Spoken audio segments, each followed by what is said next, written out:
the kingdom can turn around. We're lighting up the night, shaking up the ground. Excuses and flames, yeah, we're breaking free. One big fire, this is our legacy.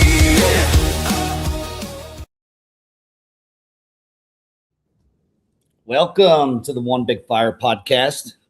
What's up, my dog?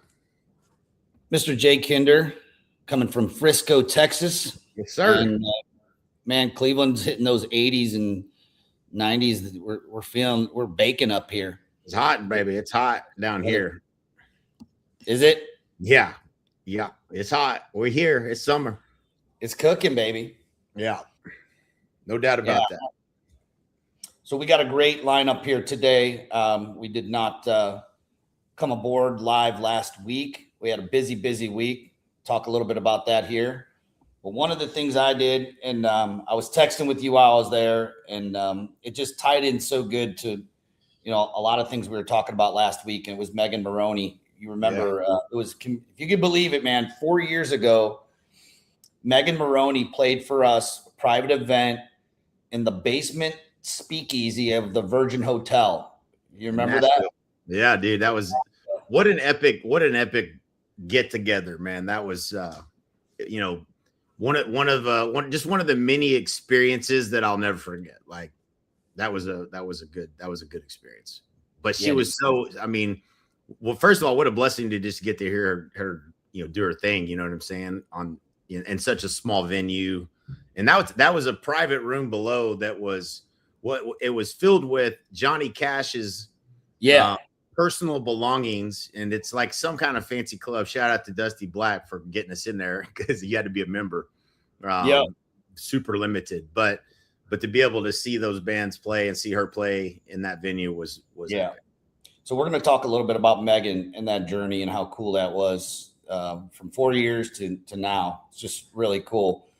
We're going to dig a little bit into Alfred. Let's meet Alfred, the AI coach, the agent that Jeff Chiani and Harley built for the Honey Badger Nation. I've been using it every day. Alfred's been great for me. We're going to talk a little bit about that. Yep. We're going to talk about a topic you and I love a lot. That's SpaceX. Yeah. IPO day. I just Coming put up. a post up. IPO day. Remember that part in Wolf of Wall Street where he found the guy cleaning his fishbowl out on IPO day? They were taking. Who were they taking public? It was Steve Madden. Steve Madden.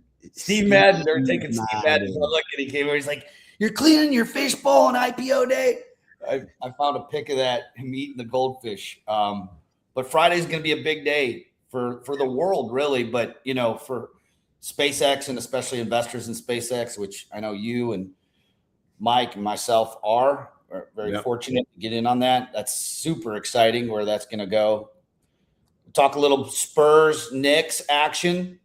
The Spurs knocked the Knicks off their 13-game winning streak. That was just incredible. Yeah. They rolled right over the Cavs. And man. A lot of exciting things going on right now. That's for sure. I'm fired up. Man.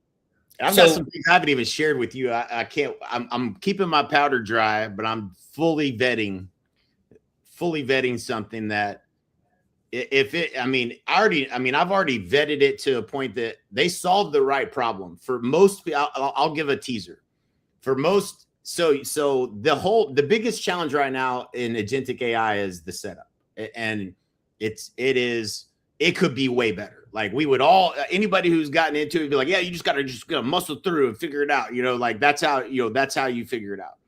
99.9% of the population is not using agentic AI. If you are, put it in the comments if you're using it.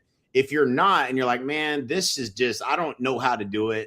If you ran into the wall and said, okay, this ain't for me, there's a solution out there that somebody built that if you had it, you would immediately have a whole team of IA agents working for you without any of this difficulty and setup. Everything that the problems that I've encountered, when he read the customer problem and was going through it with me, I was like, bro, that's exactly how I feel. Like, that's exactly how I feel. So I know that it's how everybody else feels because I muscled through it, but it's going to be it's $50 a month. It's not expensive, but it's a full everything you need, all so simple to use, and you have agents doing work without all these API calls and all this other crazy stuff that us non-techie right brainers don't know how to do for the most part. But I'm teasing that, but that's it's a guy I know from Puerto Rico that built this, and they're fully funded. And it's I want to hear about it, because for $50 a month, that would have been saving me so much time. I spent 2 hours over the weekend building an AI agent that would take my Zoom notes and automatically enter them into the notes section of Go High Level, so that I wouldn't have to just write notes on my Zooms, and it would just automatically connect to the contact. Yep. And it didn't work.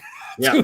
Yeah. I was like, it's not, I mean, it's incredible. It can do anything, but man, you do have, I worked probably 3 or 4 hours on Friday and 3 or 4 hours on Saturday with Codex, just getting the proper setup. I mean, you go through the same thing every time. And so I've set up Claude, OpenClaw, and Codex, and I went through the same challenges. I'm like, man, the way I have to communicate. Think about this. Like, it's incredible when you got it up and going, incredible.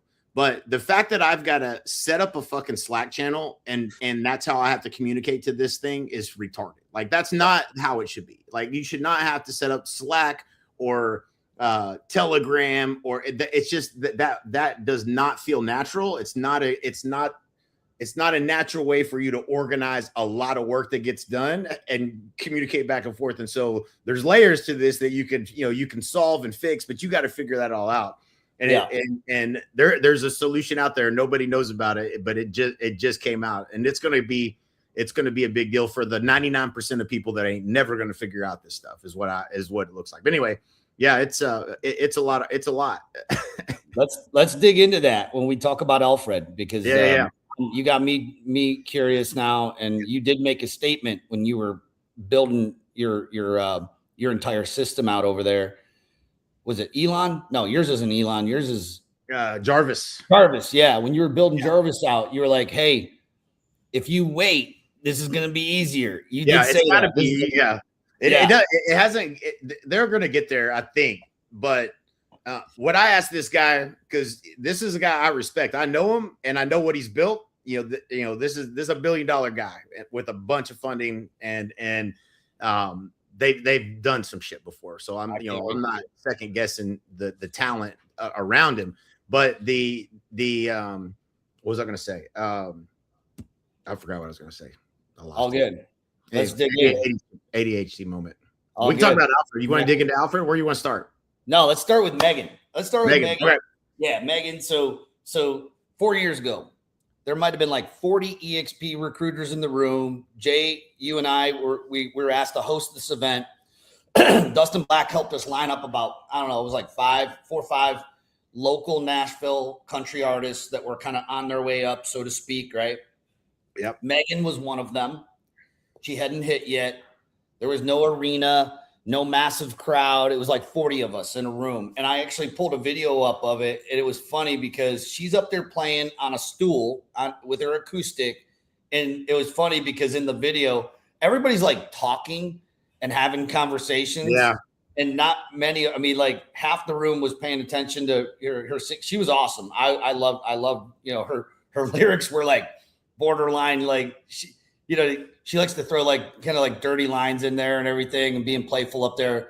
It was awesome. But she was young. We paid her $500 cash, if you remember. Yep. She put on this amazing show. And fast forward to this weekend, or actually, I take that back, last weekend in Columbus, we saw her in concert. Her first arena tour, 20,000 people in the building. It's where Ohio State basketball plays. That's where she played. And I'm going to tell you, dude, I saw something I've been to so many concerts like you, right? Where the crowd loves the person or whatever, but we were the only ones that didn't know every word to every dang song. She was emotional up there, as she should have been, right? I mean, this was her moment, and it wasn't luck. She started in the small rooms. She paid her dues. And, that arena that she was playing for wasn't built like that. It started in basements, in little tiny bars in Nashville and all around wherever she played. and now her market is no longer a basement. Her market is she's filling arenas. Yeah. And because she paid her dues, man. What a Did great the night. work. Yeah. There ain't no shortcut, fellas, ladies and gentlemen. There is no shortcut. The way through is to do the work. There ain't no other way. Well, and that's the thing with real estate too. I mean, agents, same thing. They want the arena. As soon as they get their license, they're like, all right, where's the arena? You know? And the truth is we got to pay our dues in the basement first. I mean, we had to do it through making calls, getting hung up on, going to appointments, not getting them. You know, you gotta, on the outset, you could look at this as like, man, $500. I'm playing for 40 people. Like, man, I don't want to do this. Or you can fall in love with that. And that's what you have to do. You got to fall in love with, man, that's 40 more people that are going to be follow me on Instagram. That's 40 more people that are going to know my name. That's 40 more people that are going to share a song. That's, that you got to, but that's what you got to do. Just if it's making calls, you got 40 more calls you got to make to find that one that might be able to send you 10 referrals over your lifetime. You don't know. Do the work. Don't get caught up in thinking it's not worth your time. So Jay, when you hear pay your dues in this market, we paid our dues back in different markets. We paid our dues in good markets. We paid our dues in 08, 2009, 10, that nightmare. We paid our dues. This is different dues though. And when we talk about paying the dues, we're talking about still, it always boils down to the basics, having short-term memory loss on, getting hung up on, things of that nature. What dues are you seeing agents are forced to pay now? Because it's a different set of dues right now. Yeah, dude. So this past week I went to dinner, me and Amber, Mike and Stacy, Alex, Pioch, and Sarah. And, Alex is, he's in the game. He's got listings and he's doing business and stuff here in Frisco. And he's like, dude, it's tough right now. Like houses aren't selling, average days on the market, 7. And he knows the market. 78 days on the market, existing, he's got houses he can't get sold. He's like, I don't even want listings. I just want buyers that want to buy. And, I started thinking, I was like, man, I remember what I started with average days on the market of 120. It was, insane. Most listings didn't sell. You know what I'm saying? Like, but that didn't change my approach. And what I feel like's happening across the country, and it may be different in different markets, because I talked to a lot of people in a lot of different markets, and there are a lot of different things going on. Here in Frisco, what it feels like's happening is new construction is offering incentives that are hard to beat. And when markets start to slow down or shift or prices start to come down, it doesn't start at new construction. It starts the gap between existing homes and new construction has to get big enough that the existing homes now become a good enough deal that people will buy them. That's what I feel like happens.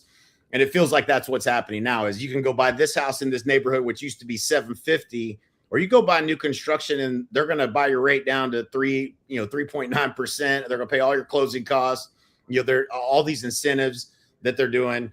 And, I'm going to go, I can afford brand new. I'm going to buy brand new. And so I think you're going to see in a lot of markets where, and again, 70 something days on the market, and Alex knows he knows his stuff, but that's, if it doesn't sell in the first 45 days, it probably don't sell, but you gotta, and I said, well, I mean, in my experience, that means that price, he's like, man, I know what you're saying, but when it looks like you're the best price property on the market and you still don't have enough offers, it's like, okay, well, how many showings is it getting? If you get 8 to 10 showings, you should have an offer. If you didn't get 8 to 10 showings, you ain't low enough. Like you got to have that mentality and be communicating with your seller. Hey, listen, do you want to be one of the ones that sells or one of the ones that doesn't sell? Because there's 8 months worth of inventory on the market. That means this month, 2 homes are going to sell in this neighborhood. Do you want to be one of the 2 or not? And here's what you need to do that. And it's going into the summertime. You'd think things would be picking up, but I think you got to be aggressive with communicating what's going on in the market. Understand how many. This was the only thing, and doing thousands and thousands of listing appointments. The thing that I keyed in on where I knew where I could get a house sold or not was how many homes in the price bracket that you're in. all the things that you could be looking at. And my market was, pretty much Lawton, right? The whole damn market. So like you could live in a bunch of different neighborhoods, bunch of different age homes, this and that and the other. And it's a little bit different when you zeroed in on a neighborhood, because some neighborhoods are big enough you can have enough comps to say, okay, hey, there's one house or two houses or five houses a month selling in this neighborhood. But they might choose across the street that neighborhood. That this person that's looking isn't saying, hey, I just want to live in this neighborhood. So you got to look at the overall marketplace of what choices people have within a certain, a certain geographic area and age bracket of homes, and then say, okay, how many homes are selling a month historically? How many are on the market? And then in the next 30 days, how many are going to sell? And when you understand only 3 out of 28 homes or whatever that number is are going to sell, that's a small percentage. And if you want to be one of the ones that sells in the next 60 days, there's 6 of them are going to sell, not counting new inventory that's coming on the market. You got to do that homework, and you got to be, they're not going to willingly go like, you don't think we should be a little bit lower? They're not going to do that. You have to be the one to convince them that, hey, and that's what I would do. I had to do it every damn listing appointment, because nobody wants to be the lowest. Nobody wants to be priced. They're all hopeful, right? They're using hope as a strategy. Maybe it'll sell for the top. No, in this market right now, I would print it out, dude. I would have the whole list of homes. Like, here's how many homes are on the market, page after page after page. All right. And then right here, I'd highlight it in yellow, and I would, at the very top, there'd be, 3 line item. These 5 homes are going to sell. And then right here where this yellow line is, the rest of these homes, this page, this page, this page, this page, those homes aren't going to sell. You said you want to be sold in 60 days. Where do you think we need to be positioned in order to be one of the homes that sell and not one of the homes that don't sell? I used to put out the whole expired list. I'd put, here are all the homes that were listed, and in the last 6 months all failed to sell. And in the times that you were talking about, remember 08, 09? Yeah. List was huge. Oh, dude. I mean, millions of dollars off. This is nothing like 07, 08. And anybody that's been through 07, 08 will tell you the same thing. The prices came down so fast, you couldn't, you try to talk to a seller and let me think about it. Next week they call you, be like, yeah, that price no longer. You need to be lower than that. And prices came down a lot faster than it's like a ball rolling off a table. It was incredible. Yeah. So this isn't like that, but this is just sales skills, right? You have to A, know your shit. Okay. And B, you have to be very able to persuade and convince them to listen to you. And that's a skill set. The skill set is you have to know your shit. Okay. You have to know your shit. That means be an expert. And if you're not an expert and all the data that I was just talking about, and you can't, you don't know for sure and you're uncomfortable, you need to be doing homework every day until you understand what's going on in the marketplace. That's number 1, know your shit. Number 2, you got to be able to connect and become their best friends. And then you got to be able to be switched to becoming the authority figure and prescribe to them a plan without breaking rapport. And if you can do that, then they'll listen to you. When they go, damn, this guy knows what he's talking about, we should probably listen to him. But if you can't figure out what it is that's, hey man, what are y'all going to do if it doesn't sell this summer? Well, shit, people that I watch, sellers will go like, this is what happened. Like it's military town. So they're leaving PCS. They're out of here. That house is vacant by end of July. And after that, they're thinking it's sold. In their mind, they're like, yeah, it'll probably sell by then. So what happens if you still own this house and it's September? And they go, well, we already be paying for another house. We'll be gone. They're thinking they never in their mind dreamed of this house still being for sale in September. And it'll say, well, no, that ain't gonna work. I mean, like, you remember Johnny left here. He rented his house. We ain't doing that. Like, we're gonna have, it has to be sold by then. I said, okay, well, based on what you're telling me, then you give me permission. I'm gonna tell you what you need to hear, not what you want to hear. Is that okay with you? And they're like, yeah, well, okay, all right. But you have to have that level of authority and get an agreement and get them in agreement to hear what they need to hear, not what they want to hear.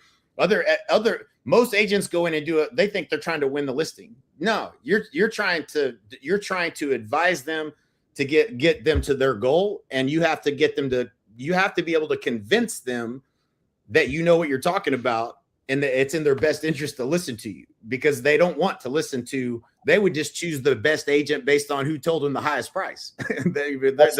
I like that one. I like this one too. I like his price. I like her better. You know, like that's how they're going to make their decision on who they're choosing. You got to win them over and be connected, become their best friend. And then you got to immediately flip to becoming the authority. And you do that by knowing your shit. And that is the process. If you do that stuff out of order, you lose the listing. You get out-friended by somebody. If you've ever been out-friended, it's the worst thing in the world. It's like they felt more comfortable with another agent or whatever.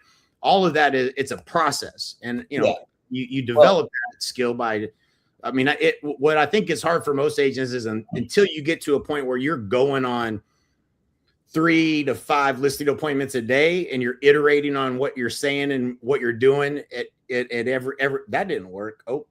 Right. Okay, let me try it. Let me make sure I do this next time. Like until when you're going on 3 to 5 a day, Jay, you're not pushing fantasy. You're pushing reality into their face. And the people who listen to you will be successful. But what I found, even in those markets, and I'm sure it's happening in this market here, is that agents pushing this fantasy. We know that, Realtor.com just reported that the national median price has dropped about 2.5%, which, by the way, is not a really huge dip in all reality versus the hockey stick growth that everyone's seen in equity over the last, even, I would say 10 years, specifically in 21, 22, post-pandemic, when all these prices were going crazy. Yeah, it's going to dip back and correct a little bit. So the question is, are you having reality conversations with your sellers, or are you having fantasy conversations? Mm-hmm. Yep. And if you're having those fantasy conversations, those listings are going to sit, they are sitting, and ultimately you're punishing your own clients because you're actually helping and assisting them into refusing to face reality and just staying in this fantasy world of, my home should be here, because I remember 3 years ago, my seller, my neighbor down there sold for, $800,000. So my house must be worth that now. Yeah, dude. Sharpest annual decline in data going back to 2017. But and those sound scary, that there's this big decline. It's 2.5%. It's not that much, but over year. But the pending contracts are up almost 4.5% year over year. So there are still homes selling out there. Buyers are still moving. It's not a dead market. It's just going to punish the sellers who are still competitive. It's supply and demand. It's competitive. You have to understand. It's just competitive. You have to be priced. You have to be positioned to be one that gets looked at. And if you're not getting with and we should chat GPT this. I'm sure there's probably a little better numbers, but we always used, man, if you get 8 showings, you should have an offer. So if you get 8 showings and you have no offers, you're probably 5% overpriced, period. That's the reality. You got 8 people that saw it online. That's the first showing. The second showing was they came and actually physically looked at the house. It was close enough. So you're probably about 5% overpriced. If you ain't getting showings, you're at least 10% overpriced. Like that's the math. If you're not, people are seeing the house online. They're like, yeah, nope, skip it. Yeah. And so, it's, price, condition, location. And the only thing you have control over as the agent is price. And you got to know your shit. Dude, something else is happening right now that we saw a lot of back in 08, 09, 10. Obviously not the same market. We're not saying it's the same, but so Redfin reported that 5.8% of U.S. listings were pulled off the market in April. So these are sellers who came in into the market with a fantasy price. They were probably refed that fantasy by the agent that they hired, that they could get this high price that people were seeing in 2022, 2023. And then they give up, which is not a bad thing, by the way. Pulling these listings off, that tells me the seller really wasn't motivated to sell. If they have to sell, then we have to give them the right expert advice, like an expert advisor, not a salesperson who just wants the listing, to actually get it sold. Because if you list a home, Jay, we did this calculation years and years ago, how much it actually cost us not even just in money, but in time to take a listing that's never going to sell. Yep. I used to tell myself, well, and I've taken listings that didn't sell. I was guilty of that back in the day a couple times until I learned my lesson. But I used to tell myself this bullshit lie. Well, listings have babies. And so maybe I could get some buyer leads off of it, right? And then there's a little bit of truth to that, I suppose. But ultimately, you're not doing your seller a service by telling them that their house is worth $50,000 or $100,000 more. Let's just try it at this price and see what happens. I mean, what would happen if that's where everyone was doing? We'd have a bunch of listings out there that are just. Well, that's what I think that is what's happening. I think that's the majority of real estate agents that don't have the authority in that relationship because they're trying to win the listing. They don't have the authority to tell them what they need to hear.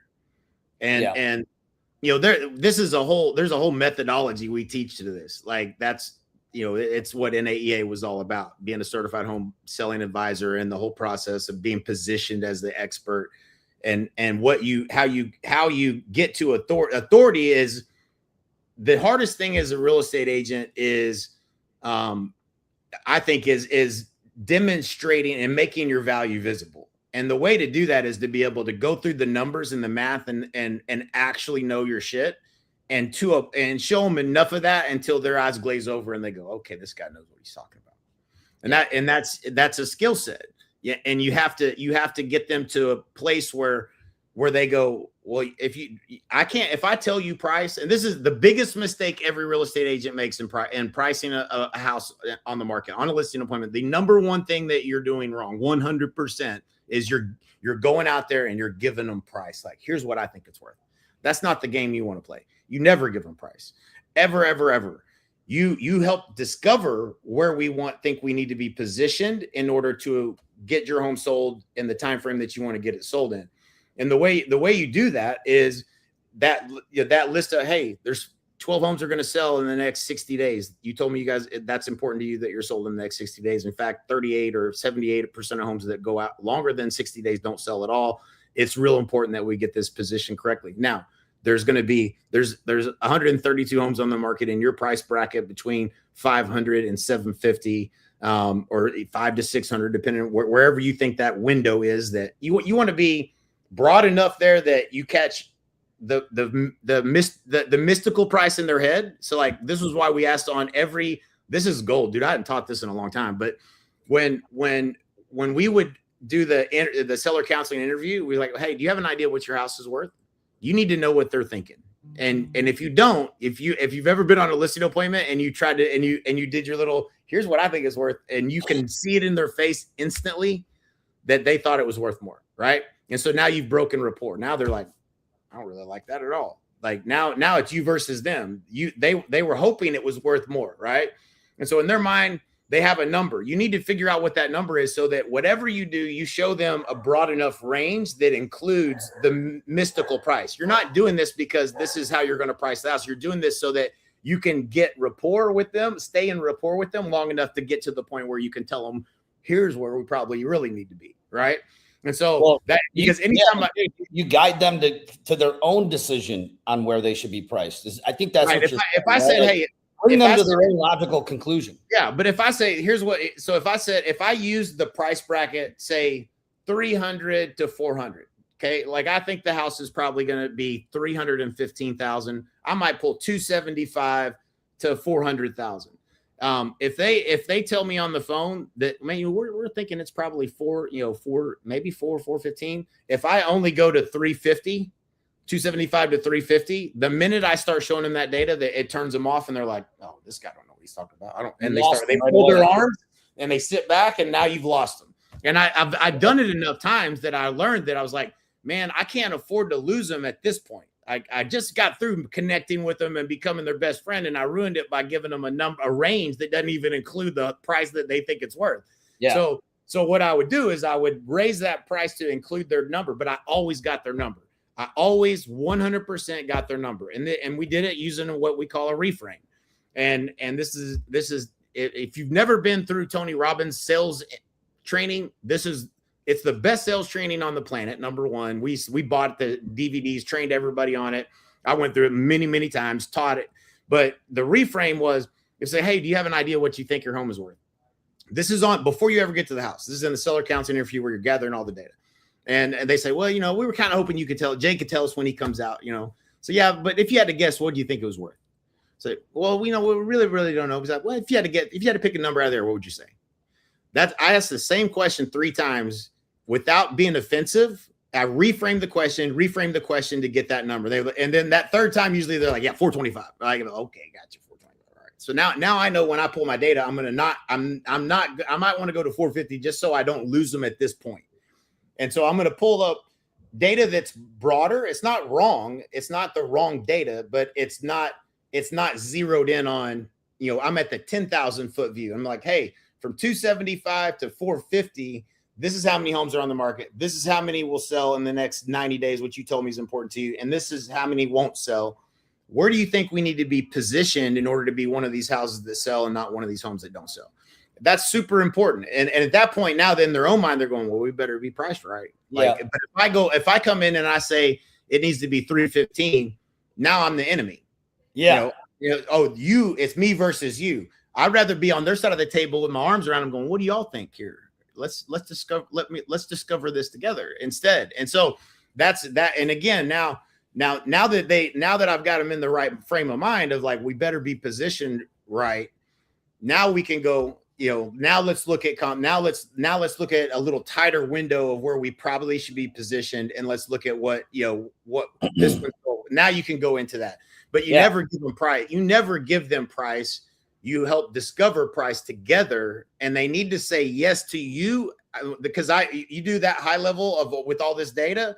You don't get down to neighborhood level. Oh, well, that house down the street. So no, we ain't talking about that yet. We ain't got to that point. Yeah. So before we get into determining where we want to position the home, let me show you our process for selling homes for the most amount of money. We have a proven, repeatable system backed by market research to sell homes for up to 18% more than the methods of traditional real estate agents. There's over 115 variables involved in the home selling process. It's how we manage these variables. It's going to determine whether you attract a high offer or you attract a low offer or your house doesn't sell at all.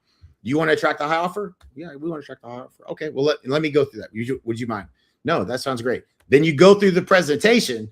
You've never given them price. Do you think this is the best system to get your home sold for the most amount of money? They say yes to your system. Yes. Then, hey, where do we want to position and price the home? If they don't say yes to the system for how you're going to market and sell, you don't have any control over most of these variables. They could not mow their yard. They could be hoarders. They could be any number of things that they could do that might increase the odds of that home attracting a high offer or attracting a low offer. So all of those things are variables that determine how we're going to price. I can't give you price until I know what you're willing to do or not willing to do in order for this home to attract the highest offer. And so those are all just, again, dude, I've lost every way you could lose a listing appointment. And that's the reason I know the process. And so, but that's where I don't know who teaches this. They didn't teach me this. I learned this by beating my head against the wall, losing to Pam and Barry, losing to some random ass agent that I had never heard of in my hometown. I'm like, who the hell is that? How did they get that listing? And I'd call them and I would do an autopsy on every listing appointment. I would call back and I'd say, hey, I really appreciate the opportunity. I'd see it pop into the MLS. I'm like, God dang it. I fucking lost that one. All right. So I would call them and every time, and you're not supposed to, I don't think you're supposed to call them, but I call them every time. Because I wanted to learn. I wanted to know how I lost. I hated losing. And so they would tell me like, oh, we just felt more comfortable. And I was like, man, I rushed that whole presentation. I didn't build rapport. I didn't connect. Like I learned from it. And then I'd come back and I'd be like, you cannot skip that step. You got to do that every time or it's going to come back to, why do I want to go out there? And I just learned that, that house listed with Parks Jones from some agent that didn't know what the hell they were doing and took the listing. That house didn't sell. Their situation and their life changed because they listened. If I can't convince them to listen to me, it was on me that their house didn't sell and that their life goals changed and they got a rental property that turns into a foreclosure in 6 years or whatever, right? Like it's my job to convince you to listen to me because it's in your best interest. That's the frame you got to come from. Like you owe it to them to be able to get them to a place where they're going to look at you and say, I'm going to do whatever you tell me to do.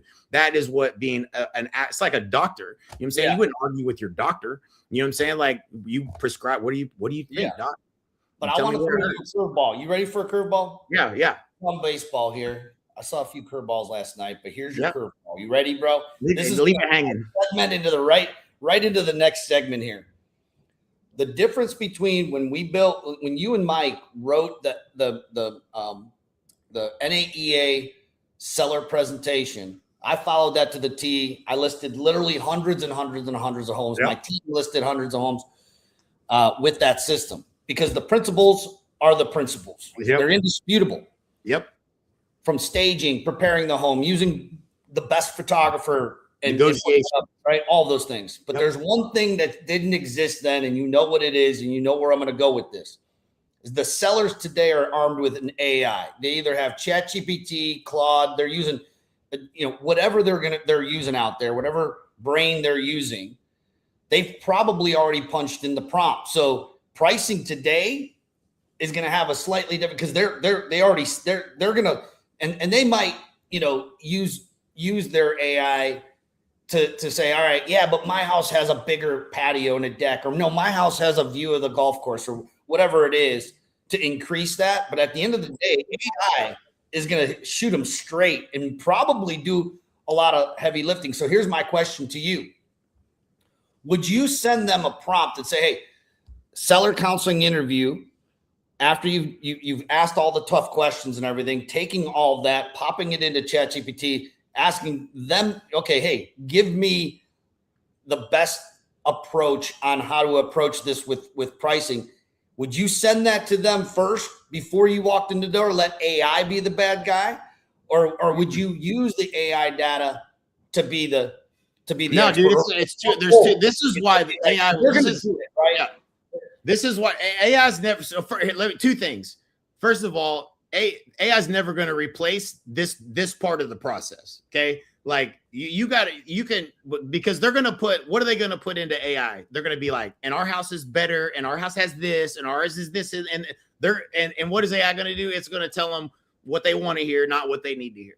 That's what it's going to do. Yeah. And that's what, think about it. Like, that's what, we've all had these experiences. Like, here's what I'm thinking. What do you think? And we're like, yeah, we think that, I think that's really good. It doesn't go, sometimes it'll make an adjustment if you're way, hey, maybe you should think about this, or, here's what I think. But if you're trying to do something and you tell it, this is what they're coming from, a place of hope. And you got to come from a place of reality based on, they're never going to put into ChatGPT, hey, listen, we need this thing sold in 90 days. And we want to make sure that this house sells. We know how many homes are on the market. We know, like, they're not putting all the data in there. They're just saying here, they're asking for hope. What's the hopeful price I might be able to get? The one of the pieces of being an expert with AI is what to feed it, what prompt to feed it to get what you really want, not what you think you might want, but what you really want. If you feed it, you get back out. So in my head, as you were talking and going through everything that we learned with the NAEA presentation and everything, which is what you were going over the principles. Right. I was thinking to myself, all of that data, I'd be copy and pasting that into AI, having it come out with what it is, or even giving that and say, based on everything you told me, I recorded everything that we have here on my sheet here. It's going to help me come to a pricing. Have you used AI? I mean, is that a question we should be putting on the seller counseling interview? What AI have you been using? Because why not see around the corner of what they're going to be, kind of challenging you with at the table? Again, I think principally, I just want to know what you think it's worth. Like, I don't care where you could have got it from AI, you could have got it from wherever, because what I would always say to a seller is, I said, listen, you guys are hiring me to price and position your home in the market today to attract the highest possible offer. Is that right? Yeah. Okay. So what I would say is, man, when I got my real estate license, they used to teach me to do this thing called a CMA, they call it a comparative market analysis. They basically go find homes that have sold, sometimes in the last 3 months, sometimes in the last 6 months. It could be any home. It could have been that hoarders lived in that home. It could have been that the neighbors, were awful. It could have been the grass was knee high. None of that is in a CMA. But they're using historical data to try to tell you how to price and position your home in today's market. That's like looking in the rearview mirror and trying to drive forward. What you're hiring me for, I believe, or potentially hiring me for is to price and position your home to attract the highest offer. Does that make sense? And I would say, man, some agents even still use this CMA. Like, like I'd say it laughingly.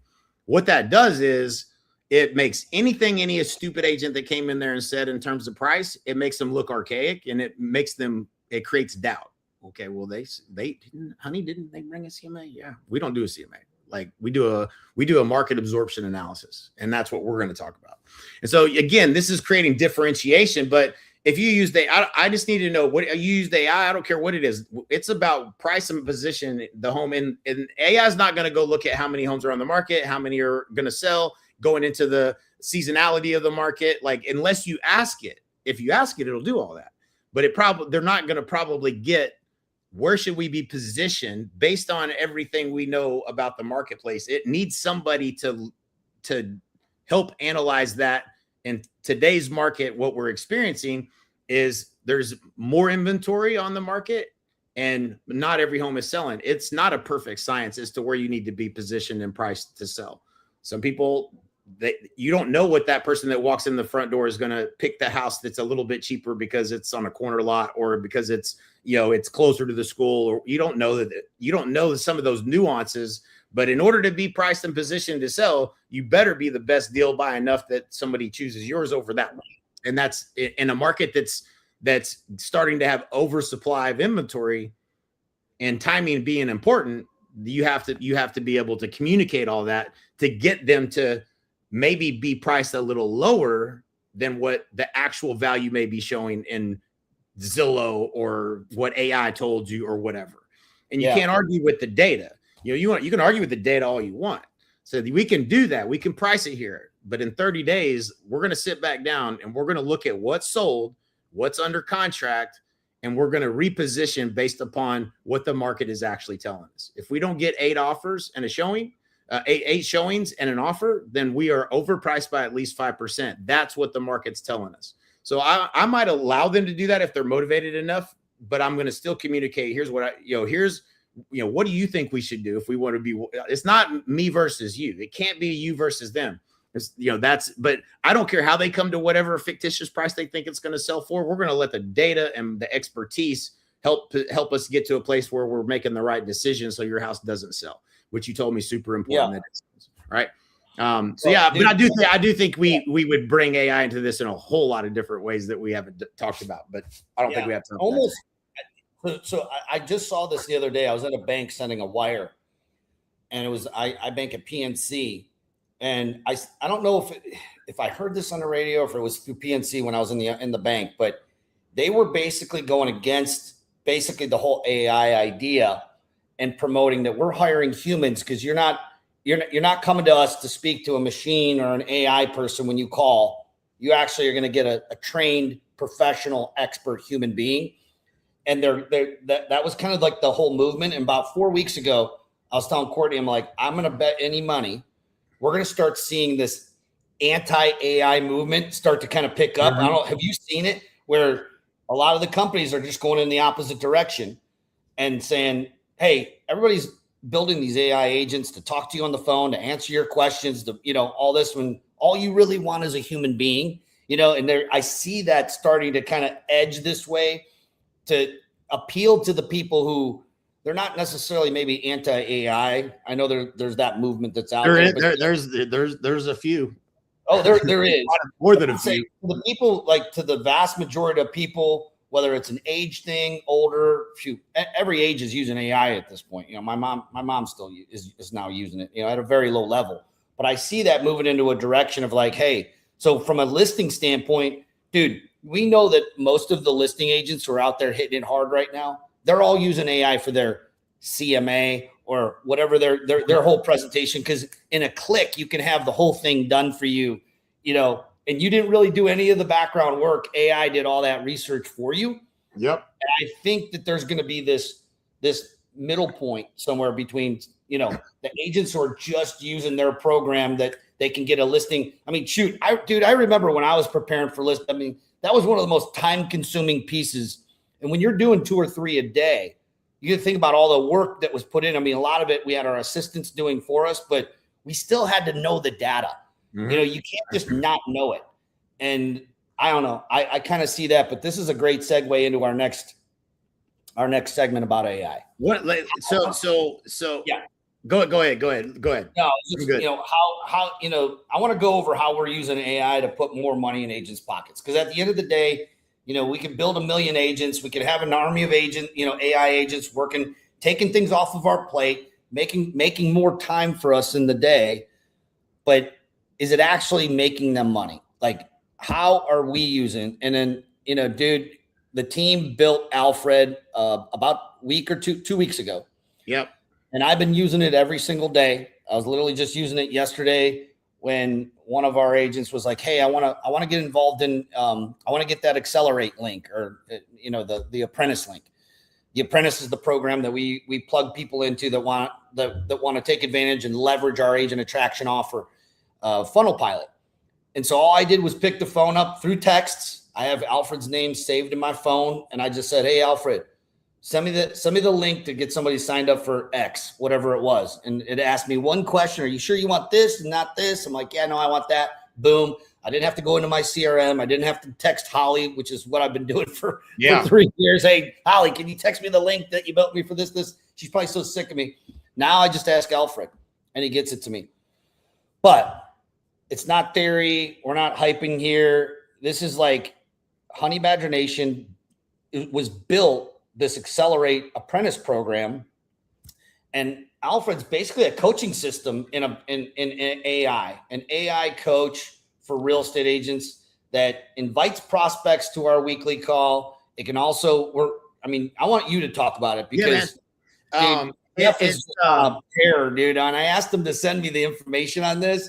He's like, "Dude, I got something else I'm building. Wait till you see the next one." Yeah, this is Jeff's baby and Harley, but this has been and really I didn't necessarily see this angle and how much leverage it's creating as like, it wasn't the first thing that I thought of, like, hey, we could have it do this. But when it comes down to, I think about, like, when we had a team there, you tell me what your goal is. It starts with anything you want to do starts with what's your goal. What are you trying to do?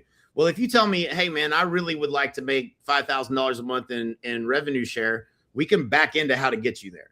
Now, are you going to do it is another story. And what we've encountered in the last 8 years of being at EXP is that you're either having conversations. This is the same thing with buyers and sellers. I don't care what you're trying to do. If you want to sell more real estate, you better have more conversations with people that want to buy and sell in the next 90 days and are open to doing business with you, or you won't sell more real estate. So how do I help you get to having more conversations?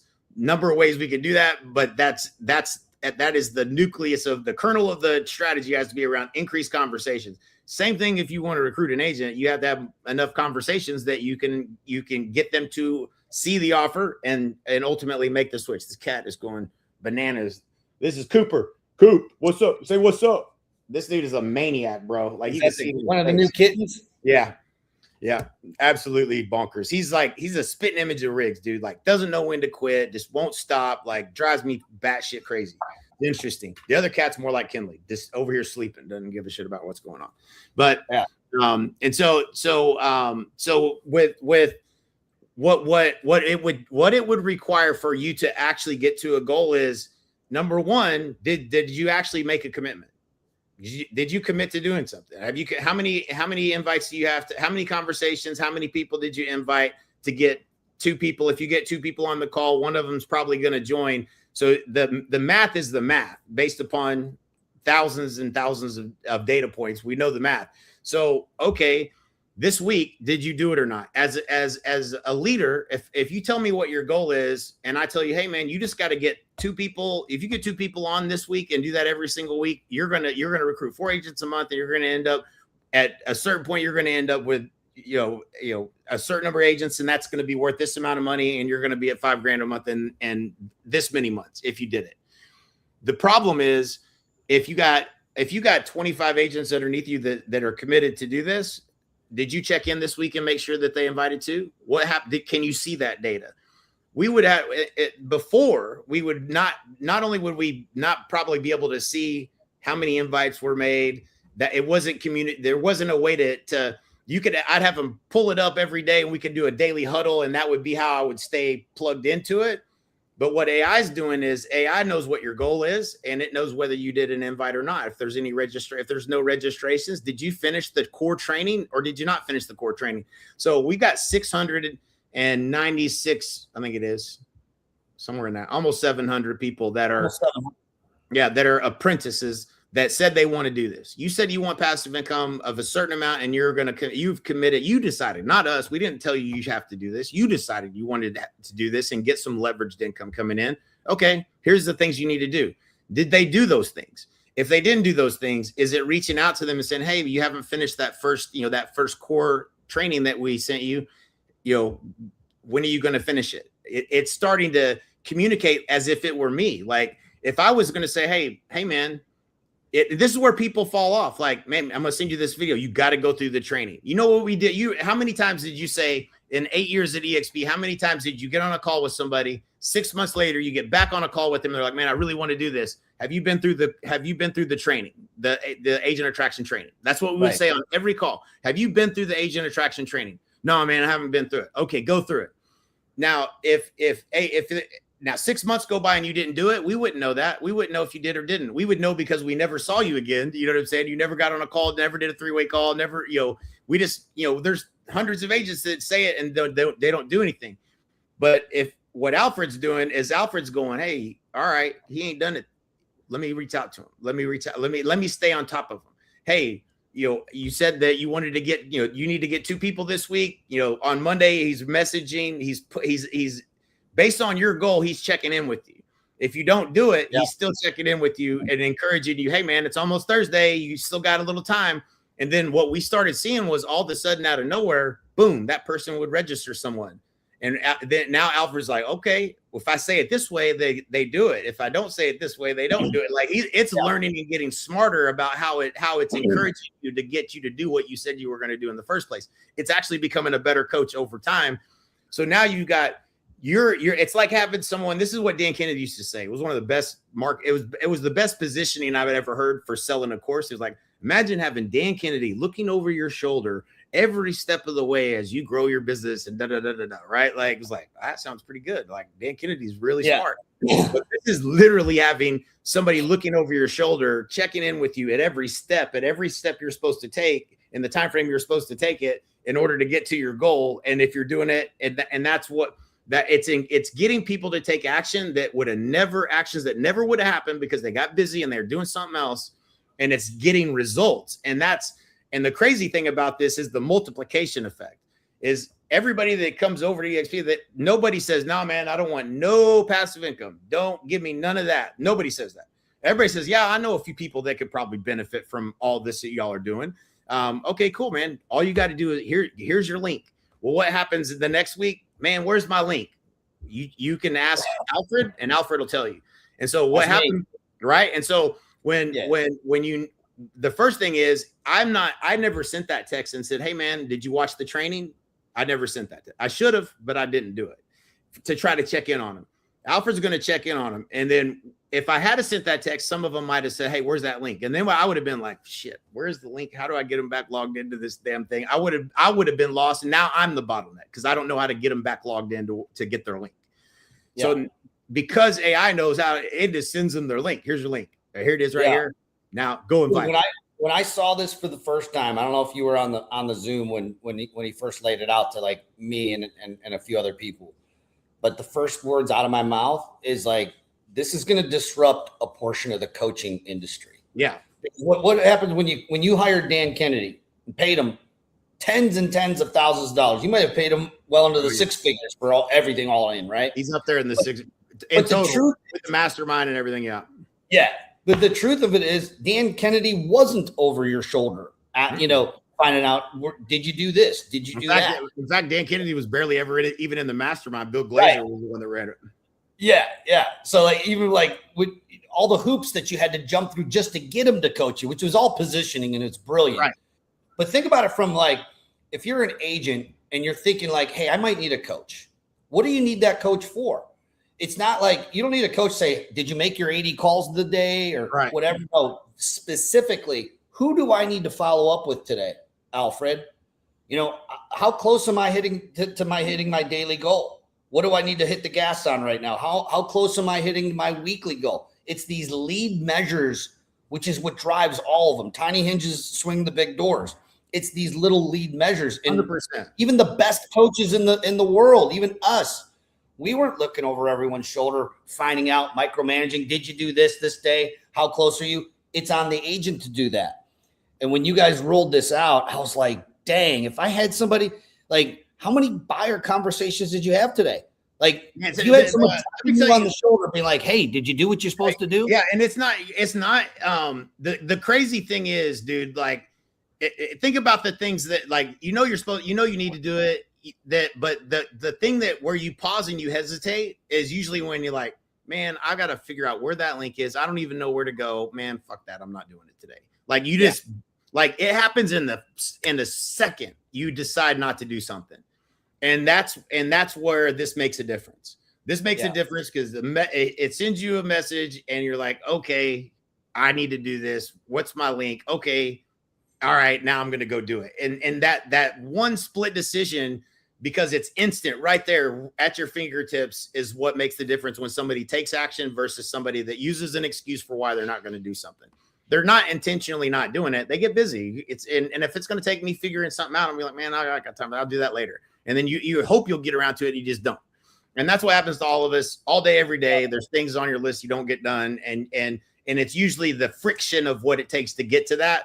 And if you can remove all that friction, then people will take the actions. And we're seeing that happen. And AI is getting smarter at how to convince, how to say it to you so you'll do it. You know what I'm saying? Like, it's brilliant. It's insane. It's better than having me looking over the shoulder, because sometimes I don't get smarter. You know what I'm saying? If you remember a couple decades ago when we were still in the grind, and that's what we called it. Like, it was a badge of honor to say we were a grinder.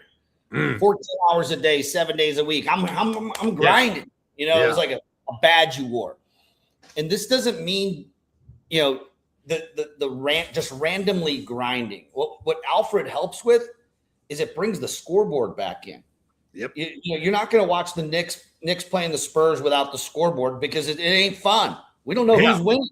No. And if you don't know if you're winning or not, like, that's what Alfred did. It brings the scoreboard back into reality in real time. Like, not just like, how many calls do I need to make? No, that was 2008. This is like, who needs a follow-up today?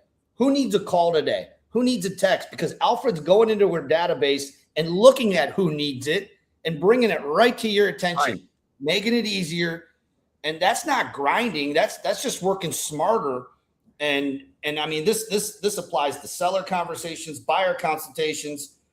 Which agent partner should I be reconnecting with if you're in the recruiting game? And that's the pace of today, man. Yeah, it's calling numbers. Yeah, you're waiting for money. I mean, we used to coach. We always say everybody should have a coach. Me and Mike's the first book we were ever going to write, we bought a book called How to Write a Book, and we were going to name the book Being Coachable. Like, if you're just coachable, and if you're coachable, you can have anything you want in life if you're coachable. If you're not coachable, I can't help you. Like, that was, for the longest, that when we started everything, like, man, life is not that hard if you're coachable. So that's a mostly mindset for people.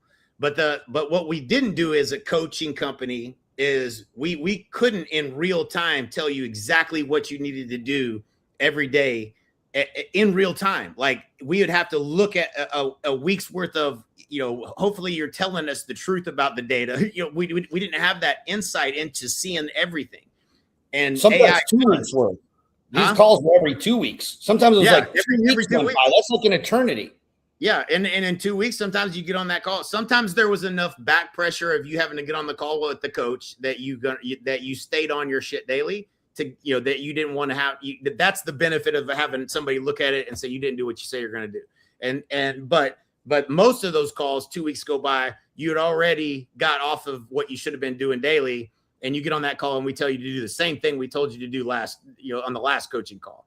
It was the ones that did that work in between the whistles that had enough mental toughness to do the shit they didn't want to do in between those whistles, that were the ones that built giant businesses like Chris Waters. Like, that. But the rest of us are normal people that get thrown off easily. you sometimes fall, and that 2 weeks ain't enough.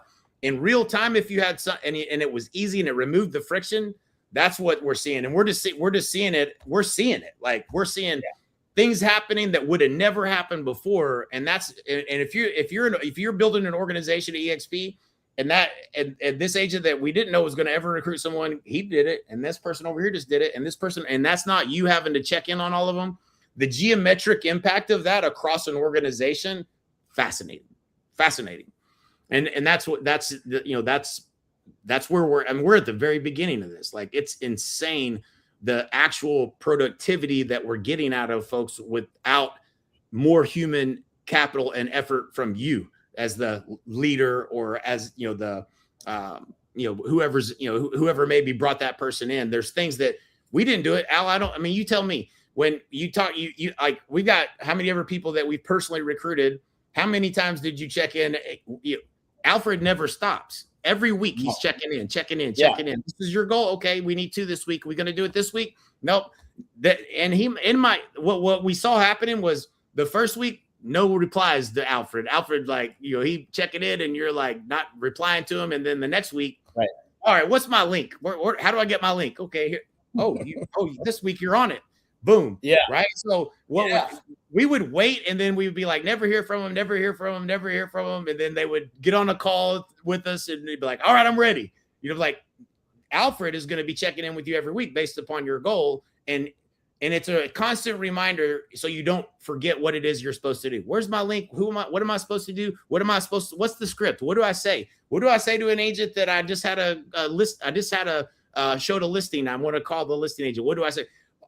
It's all right there at your fingertips, right there in the moment, and it's on top of you all the time, forever. That's a different level of coaching that we've never seen. Ever. It's literally the one thing that I've seen. AI is being promoted. It could write your listing descriptions. It could do this. It could help you with your analysis of the market, all these things. This is the first thing I've seen that actually is moving the needle. And when I say moving the needle, I'm talking about pending sales, recruits. This is what Alfred's doing. And it's, you see a lot of toys that are like time wasters. Oh, this is fun to do. This actually moves the needle, and we're just getting started. I mean, if I had somebody over my shoulder telling me like, hey, you need to follow up with Jane and Steve Smith, I would forget about them. You know what I mean? Yeah. Like, if it wasn't like right there in front of me, and we're always on our phones, texting. Everyone's always texting. I get a text from Alfred. Hey man, you got to follow up with Alice Jones. Alice Jones, you talked to her 2 weeks ago. Which let's talk. Let's do a little segment into our next segment here. Okay. Yeah. Because we go from the coaching thing, right? And you can't win. No one's won an NBA title without a great coach. No one's won an NFL title, MLB, you go right down the line, soccer, all of it without the great coaching. Yeah. That's showing up with the Spurs and this amazing playoff. The Knicks won 13 straight playoff games, Jay. Yeah. I don't know that that's ever been done. Like, I think one other team has ever done that. Golden State did it, I think, in 2017. All right. Well, I want to talk about Golden State. Yeah. Well, being from Oklahoma, the Durant leaving and going there, and then them doing that. Yeah, I'm not too fond of that. But these guys were beating, like, New York was beating the best teams in the world. Okay? They were beating them bad. They whooped on the Cavs like they were a high school basketball team, Division II. Like, it was embarrassing. They had the crowd, they had the streak going. And the Spurs came in last night and figured out a way to just stop that momentum cold, man. They had every celebrity on the most hostile, probably the most hostile environment you could ever come into in Madison Square Gardens, New York, with a loud crowd, down 2-0, must-win game. That mentality you had to come in to that environment with to win that game. I haven't publicly been saying this, but I've been saying it after seeing Wemby live. I was like, man, I don't know if it's him or not. No, he's very stoic. You know what I'm saying? Like, he's out doing some weird stuff in New York yesterday. And I'm like, man, Jordan wouldn't have been doing that. You know what I'm saying? Like, I don't know if he has that dog in him, but it seems like he might have that dog in him. Right. And what was I gonna say? Anyway, go ahead. That quiet dog. Yeah. I mean, he's definitely very stoic. Yeah. But we sat right behind the bench and the Oklahoma series, and dude, during the timeouts, Wemby's chewing that ass like he's on everybody, dude. He got a little dog in him for sure. Oh yeah, he's leading those young players, man. They're all young. He's young, 22 years old. Oh, but yeah. This is the first time that he's been in this level of the deep end of the pool, down 2-0, and to be able to win in that environment. And I think part of it is just, man, New York is just on such a high from going to San Antonio and taking 2 games at their home that, man, they just didn't come out with that same level of intensity that the Spurs had to play with. And at the end of the day, they pulled out the win. We'll see what happens in the next game. But it goes back 2-2. It's anybody's series again. Well, if you're taking away any of this, if you're a loan officer or you're an agent, just remember there's always a way to win. Yeah, when your back's against the wall, it's going to talk. Your character will be determined based on the hardest times you've ever faced, and that's what you got to compete. I can tell you, like, if I were to try to put this into like our reality, I remember, I was not the number one listing agent. I would go against some serious powerhouses on a lot of my listings, and because I was doing a lot of marketing. When you're marketing on TV, radio, all over the magazines, Mimi's magazines, I was running these, spending all this money. I was getting leads, mostly people that didn't know me. These are strangers that saw my marketing and they responded to it, and I'm going in there. That's not like a referral. People. What's that? That's not like a referral. People don't realize you can spend money in marketing, but you're talking about people that don't necessarily know, like, and trust you, but they thought of you first because they saw your marketing, and now you have to go in. You got to connect and become their best friend. You got to become the authority, and you got to convince them to listen to what you're going to tell them. That is not. And this is nothing against anybody that runs their business. If you're able to make multiple 6 figures, 7 figures on referral only, I don't know too many people that can and do. Good for you. That's awesome. That's not how listing appointments go when you're walking into a stranger's house where they don't know you. They may know you enough from your marketing if you're a good marketer, and you have a great middle of funnel, cool. But when you're in there battling against the best of the best, I mean, I loved it, dude. I know you went against Pam and Barry. There's only one reason I know who Pam and Barry are, is because you went against my listing appointments every day. Every day I competed against them. It was like playing against Jordan at every game of the year. Yeah. Dude, they were really good. But there's a way. If you're out there, yes. I mean, if you're competing, there's a way. You beat Pam and Barry often, not every single time. No. I beat my competitors not every time, but often. And sometimes you got to adjust on the fly. You got to compete and get in there and compete. And this is a very competitive. It's only going to get more and more competitive as more agents drop out. Don't quit. Don't give up. Just get back to work. Like Elon. Are you working like Elon? That's the question. Like, are you approaching your business even half as serious as Elon? I mean, that dude don't sleep, dude. Yeah, I mean, the real question is, this was one of the things that was a part of the coaching I went through with Craig Proctor back in the day. That it was a page a lot of people skip, but it was breaking down your top 3 competitors in your marketplace. Who are the 3 people that are winning the most, and what all are they doing? And then because I competed against one of the top 10 Remax teams in the world every day, I got to learn what they were saying down to every word what they were using as leverage, how they would beat me, like why people would choose them instead of me. I became an expert on my competition. And when you know what everything your competition does that you don't do, that's what you got to work on. You know what I'm saying? Like these teams playing in the NBA right now in the finals, they know what their competition is good at. They know what their competition is going to throw at them, and they got to be better in the next game at stopping them from doing what they're doing. And if you don't take that same level of approach to your real estate business, what is my competition? Who's winning the most, and what do they do? What do they say? How are they winning? And if you can't compete with that, you can't afford to spend money in marketing because you're just going to get an opportunity, film, bro. Huh? They're all watching the film. They're doing the off court work. That's where they're winning. Yes, they got to win on court. 100% watching the film. What did Wimby said it after game one?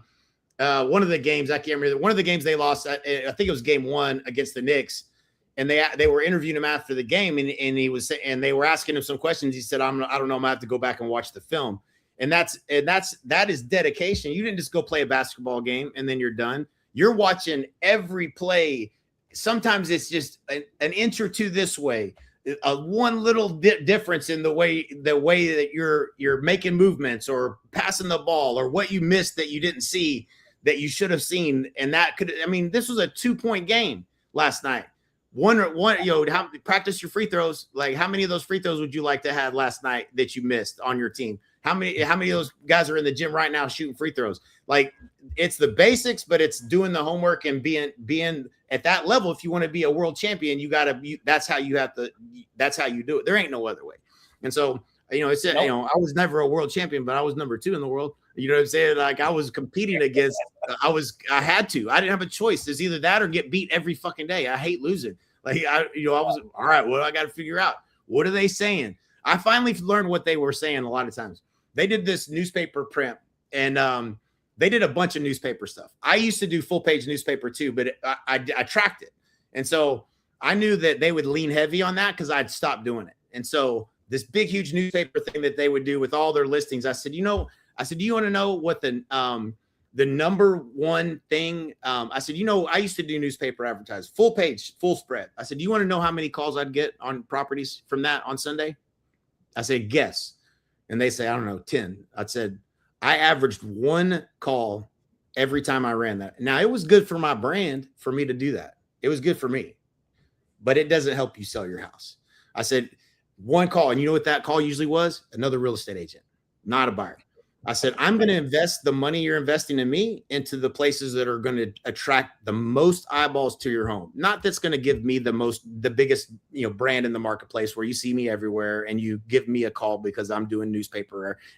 The perception is that it was helping me sell homes. The data showed me it wasn't. So I stopped doing it. But now they come in and they're going, look at all our newspaper, blah, blah, blah, blah, right? They leaned heavy in on that.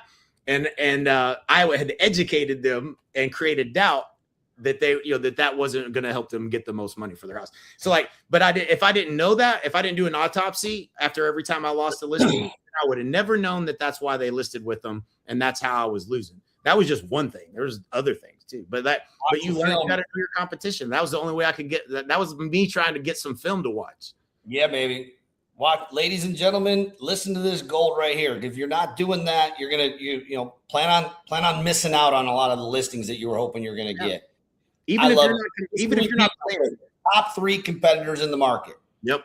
Studying those, pop them into ChatGPT or whatever.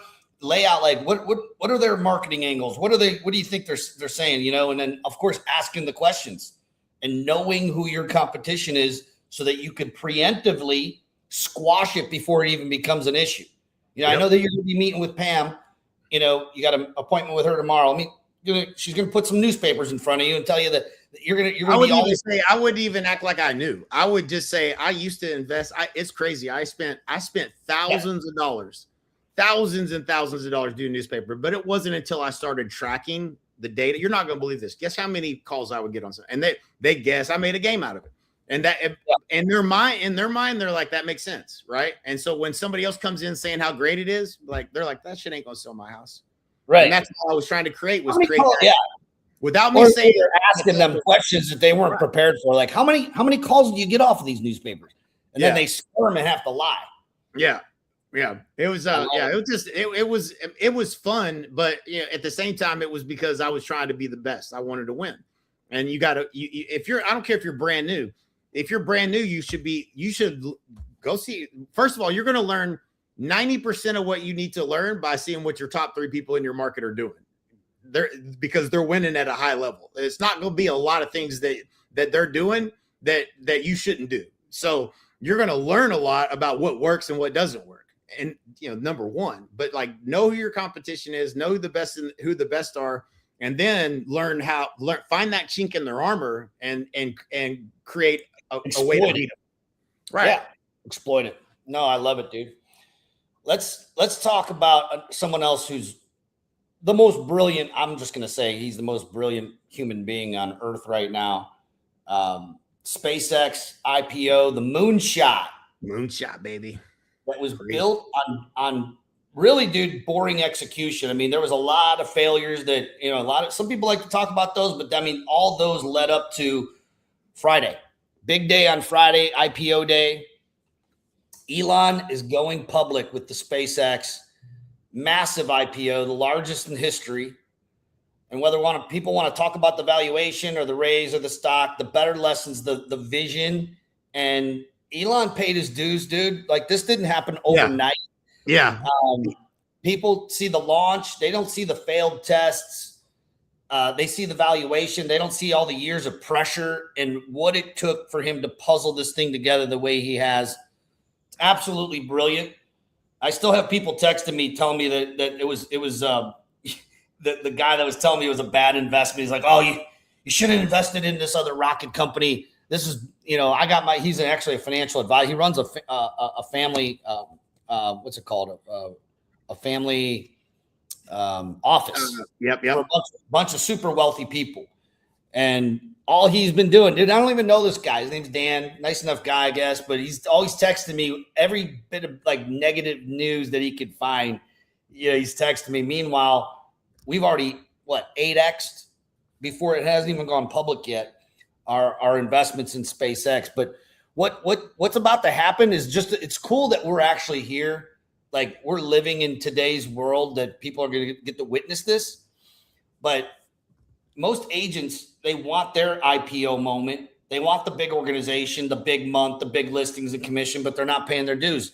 And that's kind of like what we've talked about in this whole theme here. But what are you most excited about Friday, man? Dude, I mean, the first thing, hey, blessed to thank you, Chris Lazos. Thank you, Puerto Rico. Some of the things that came out of Puerto Rico were the relationships and the investments. This was one of them. And so, yeah, dude, I mean, I think it's you're either, this is your opportunity to get into here's where the future is going. You can invest in a whole lot of different things, but there's no question that this is where everything is headed. And if you can invest in anything right now, this is one of the things to be invested in. 100%. No question about it. Crazy. I mean, it's crazy to try to justify the valuation and all of that. But dude, I listen to the Moonshots podcast. I know you do too. Peter Diamandis. If you're plugged in right now, man, there's going to be a lot of money going into SpaceX. Check this out. So when you're obviously, any kind of these early investments, there's big risk and everything. And we talk about, do you bet on the jockey or the horse? In this case, we're betting on the jockey and the horse. This is where everything's going, and no one can touch him in the verticals that he's building. There's talk of him bringing Tesla in after the IPO and merging the two. I don't know if that's going to happen or not. There's one video, dude. Mike circulated this to us, and it was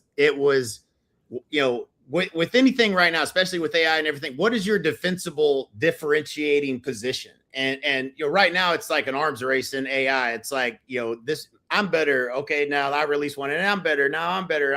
They're just getting better, incrementally better. And there's no real defensible differentiated value proposition in any, whether it's, Codex or Claude or OpenClaw or whatever other, Hermes or whatever you call it. They're all basically a commodity to a certain degree.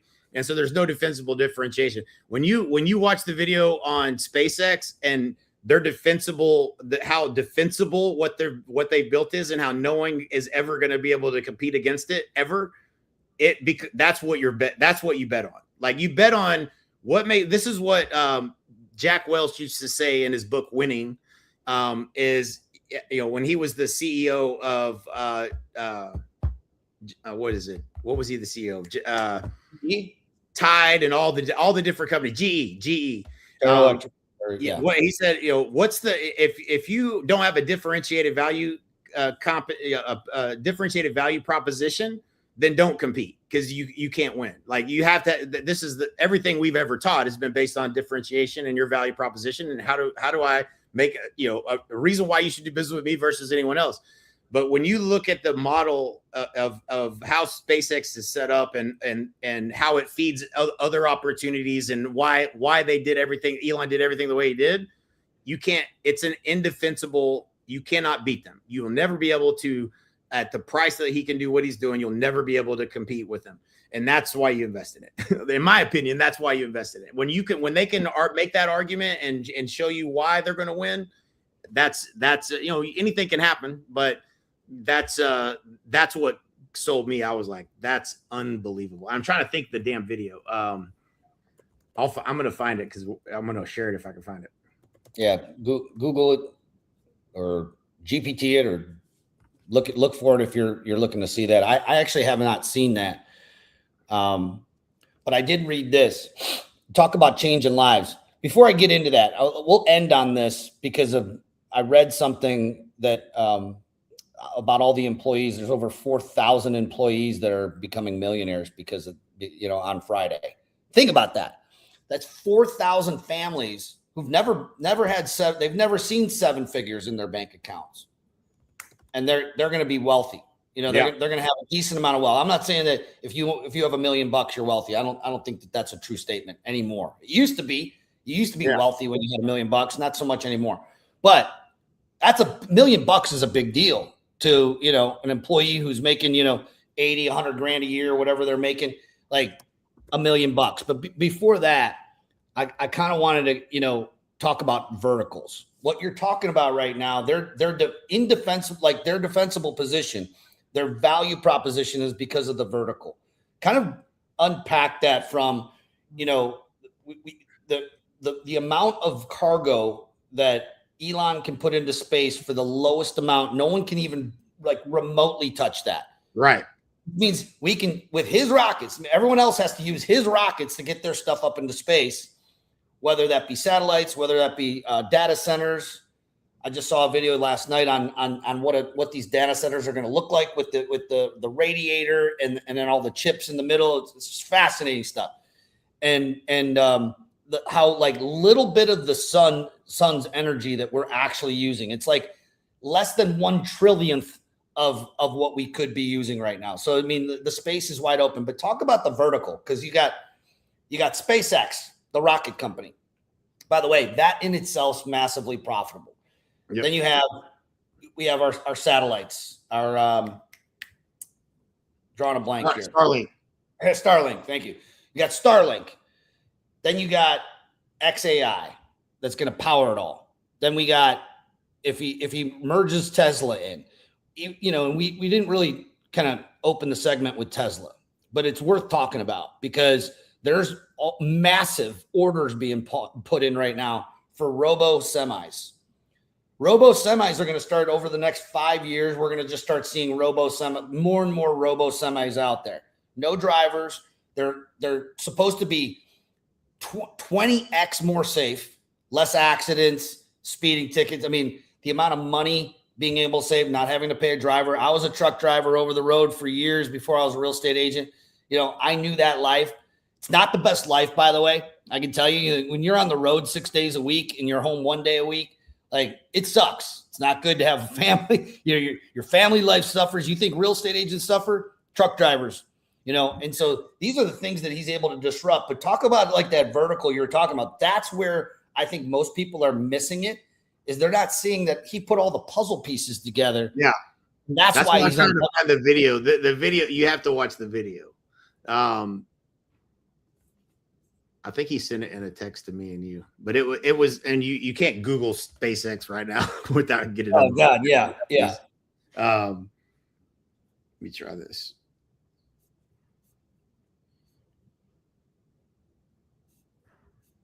We'll put it in the comments. We'll post it up. All good. All right, my man. Well, it was a great segment. Appreciate you as always. We're gonna keep building stuff for agents to be able to set them free, earn them more income, and we'll see them at the top. So that's it. Great segment. Later, man. Out there. Yep.